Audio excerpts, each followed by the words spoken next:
How's it going, guys? I know I haven't recorded a new video since forever, so I wanted to record this video to again hold myself accountable, get back to kind of documenting my journey, which was a goal all along, a little bit more consistently. To be honest, last few months has been kind of hectic time-wise as well, and even when I did have some time, I was kind of slacking off. I didn't know what videos to record, and it just felt like a chore. So I'm just again holding myself accountable over here. Um, I was kind of being lazy at some points as well. So last month we were able to cross 25K a month with our agency. So I want to record this video to showcase some of the bugs that kind of helped me shape my understanding to kind of get to certain milestones a bit quicker, so that you don't have to make the same mistakes I did. Now I want to add start this video with a quick caveat. So it's not like you're going to be reading these books and it's like something magical is going to happen. There's two sides, there's two pillars to personal growth, professional growth, business growth. There's obviously one side of it, which is information, um, and second is execution. So information is what I'm trying to get to with this video. But if you don't execute, even after reading all of these books, you'll be in the exact same position you're currently in.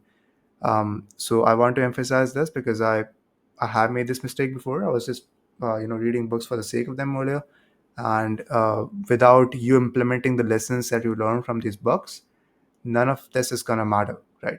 You have to take both of the pillars and take them through simultaneously. You can't ignore one of them, or else nothing is gonna matter. If you have all the information but you don't execute on it, it's not gonna matter. On the other end, if you execute on the wrong things because you don't have the right information, it's not gonna work either. So that being said, I'll be diving the book recommendations I have into five pillars. First is going to be mindset. Second is going to be marketing. Third is going to be sales. Fourth is going to be advertising. Now I know marketing and advertising, there's kind of like an overlap between the two, but advertising is more so on the B2C side. So when you're kind of helping your clients get results, and marketing is more so on the B2B side. Then there's leadership. Now, so yeah, so let me dive into the bugs, and it's probably not going to be $5 more than that, because I had some very close like recommendations, so I didn't want to miss any of them. But yeah, these bugs, these are going to be my top recommendations that I've read so far. So first, let's go into the mindset. So the first recommendation is going to be Psycho-Cybernetics.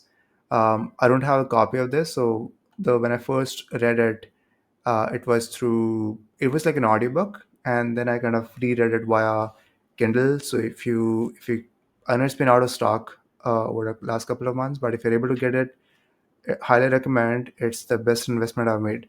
So I typically don't even buy books anymore. I just get them on my Kindle. So Psycho-Cybernetics, that's a great foundation book. If mindset, if your mindset is completely fucked up, I would start with Psycho-Cybernetics. Right, it's a great foundation book to start with when it comes to mindset. Now, the great mental models are a bit more advanced. Now, this is when it's actually like a volume of three books. Again, I'm also reading them through my Kindle. So it has a book on like, I mean, it's like Charlie Morgan talks about these concepts of mental models, and Munger talks about these concepts of, actually Morgan talks about it as well. So both of them. So yeah, the thing is, there's three volumes of this book, um, and volume one is, I think, it's more about biology. The second volume is physics and maths. Might be mixing up the sequences, but it's gonna walk you through how you can think through things and how you can make decisions more objectively and more closer to reality. So these mental models are kind of like tools you can use to make better decisions, because at the end of the day, running a business is all about making decisions, and these are going to help you make better decisions. So second, let's go to marketing. So I'm sure you guys are familiar with Alex Hormozi. This is the infamous $100 million leads and $100 million offers. Offer books. I mean, this is if you're not sure what to sell, how to craft offers. Great book. Yeah, I would recommend. You can actually. I mean, all of this is free at this point. You can just listen to it on Spotify, or I mean, he. You can go to acquisition.com and look at the video versions of the book as well. It's really good. Both of these books, I've read them myself. Um, haven't found any book that has beat that yet. Yeah. So that's for B2B. If you're marketing for yourself, that's what I would recommend. Some of these concepts could work for B2C as well, but this is more B2B side that I typically use them for. So that was marketing. Now let's go to sales. For sales, like the number one pick for me on sales would be never split the difference. This is by Chris Voss, if I got that name right. So that's like an FBI negotiator, and he talks about negotiating techniques, like how to.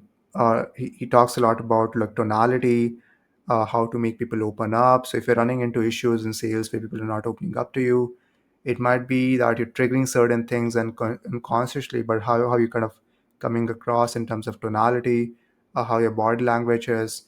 There's so many nuances that go into like how human beings perceive uh, an interaction. So this will help you dig under the surface, and this is really good. It's not like a direct sales book, but it's gonna, I mean, it's gonna help you understand persuasion, which is what sales is, right? It's just like a subset. Sales is like a subset of persuasion, where it's gonna help you understand that. Spin selling, this is again like a more sales specific book. So you can, and again, like all the courses that you see, NOPQ and all of them, they're just, I mean, even if they want to like really, I mean, position themselves differently, which every business does, they want to be like unique and different and whatever. It's just like a rip off of spin selling, right? They're just putting out their own twists and turns on it. So that's a good book as well. Now let's go to advertising. Now this is more on the B2C side, right? For the B2C side, this is how you can write good ad copies, you can create good ads. A lot of them are from the 90s era, but a lot of these advertising concepts, these are like evergreen, right? So you can, if you're running Facebook ads for your clients, Google ads for your clients, like knowing these concepts, and actually have a copy of cash advertising over here. This is like I read this book a while ago. So that's why, but it's a really good book. This will help you understand like how to create compelling ads, and what makes people click, and consumer psychology. There's a lot of things in here, and it's going to be super beneficial. Now let's go to leadership, which is the fifth one.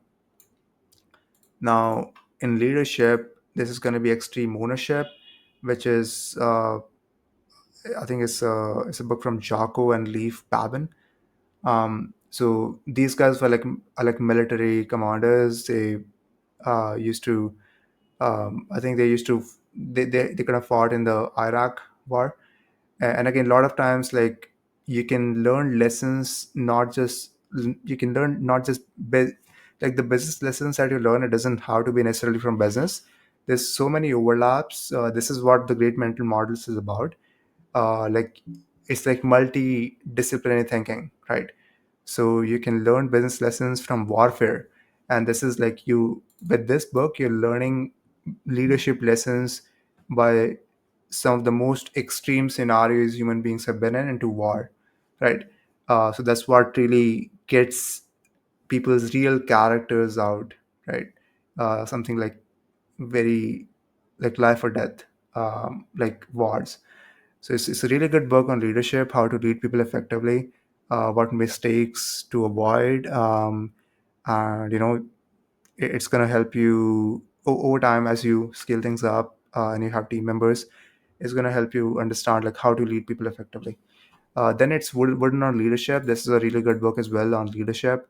Now here's I think it was a basketball coach. He was back in like the 1970s ish. I don't remember, but like he was a very successful coach, and this book is kind of about how his approach to leadership worked. how we kind of focused on what the players could control and could not control. It's a really good, like not just like a leadership book, but I think also like building a culture, and a lot of that is included in this as well. So yeah, these were like my 5 book recommendations. I'm gonna be try to be more consistent with these videos. If you have any video ideas that you would like me to make, shoot them in the comment section below. And yeah, thanks for watching. Have a nice day.